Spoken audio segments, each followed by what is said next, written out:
آیرلینډ د افغانستان خلاف شل ورځو لوبو ته لوبډله اعلان کړه. سلام او مینه مو ومنئ په دې هیله چې ټول به راته ښه وئ چې څوک په همدغه لوبډله کې د افغانستان په مقابل کې اخیستل شوي دي په همدغه ویډیو کې پوره معلومات درکوو. و هیله ده دغه ویډیو تر پایه راسره وګورئ، لایک او یا رانټي یوټیوب چینل سبسکرایب کړئ.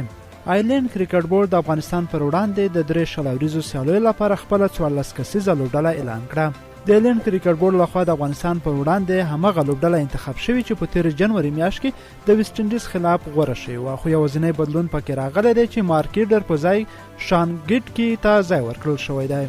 مارکیډر د ټپونو او فټنس له کبله د افغانستان پر وړاندې له سیالیو بهر شوی دی. د آیرلینډ کرکټ غوروي کمیټې مشر انډریو ویټ ویلي دي افغانستان پر وړاندې د سیالیو لپاره ښه توازن لرونکې لوبډله غوره کړې ده. دغه په وینا چې د دوی په دې وروستیو کې نړیوال اتل ټیم ویسټ انډیز ته هم په خپل کور کې ماتې ورکړې دي. په ورته وخت کې وویل چې دا ځلې له یو سخت سیال سره مخ کیږو. انډریو ویټ ویل له همدې لوبډلې د ویسټ انډیز خلاف په وروستي سیریز کې ډېرې ښې لوبې وکړې، خو دا ځلې په دې فارمټ کې له یوې سختې لوبډلې سره د لوبېدو فرصت لرو. وبګورو چې دوی څنګه لوبه کوي.